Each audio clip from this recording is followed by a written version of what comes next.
आज गोटे सुंदर मुहूर्त आम मान आज सभापति भाव आमर प्रिय नेता नवीन पट्टनायक पुनर्बार निर्वाचित होती। तो आपण मान माध्यम मु सारा ओडिशावासी कही रखा चाहे जे बिजु जनता दल आगामी दिन में किभली कार्य करिवो लोक मानकर मंगल पे आपण माने देखिबे। आपण भाबुते ये गोटे सुप्त बिजु जनता दल सोई पड़लानी विरोधी दल अनेक कथा कहउछन्ती सेमिति किछि नै। आज पुनर्बार आम लोकों सेवा लागिबु एवं माननीय सभापति नवीन पट्टनायक नेतृत्व में ता सारा ओडिशावासी देखिए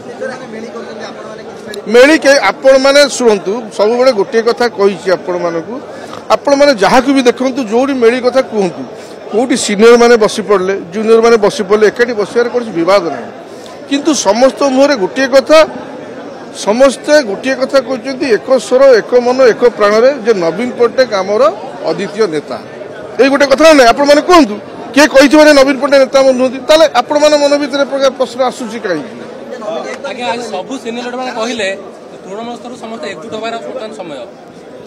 एकजुट समस्त अरे सभापति आज आसीगले मतलब चलो ना समस्त एकजुट अच्छा आम नेता पर नवीन पट्टनायक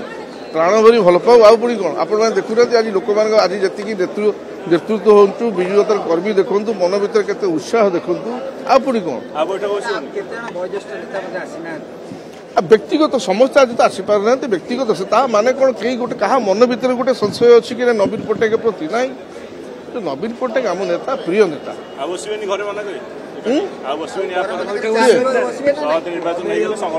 बैठक तार बस बैठक बस कौन अच्छी किए कौन एकाठी बसिले खाइले तादर कि बद अच्छी ना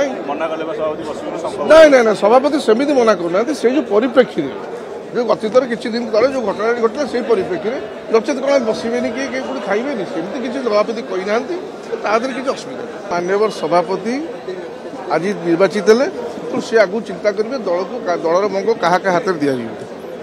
तो सी निष्पत्ति आम कि आम भी किए परामर्श देवाई आप एत बड़ प्रश्न पचार निश्चित आमर अतीत 24 वर्ष शासन भितर